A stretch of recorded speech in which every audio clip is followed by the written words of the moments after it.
नाम हेच प्रपंच सुखी करण्याचे साधन. नामस्मरण हेच जीवन सुखी करण्याचं खरं साधन आहे. कलियुगात नीतिधर्माचा विसर पडलेला असताना राम नामाशिवाय दुसरा आधार नाही. बाह्य प्रपंच करत असताना मन मात्र अखंड भगवंताच्या चरणी ठेवावं. अभिमान सोडून अनन्य भावाने रामसेवा केली तर दुःखाला जागाच उरत नाही.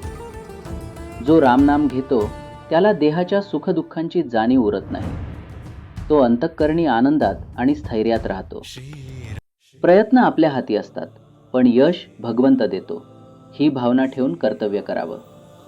शुद्ध आचरण, पवित्र अंतःकरण आणि रामावर अढळ विश्वास ठेवला तर ऐहिक आणि पारमार्थिक दोन्ही सुख मिळतं.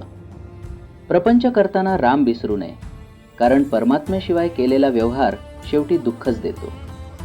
रामनाम हेच जीवनाचं, प्रपंचाचं आणि परमार्थाचं मुख्य कारण आहे.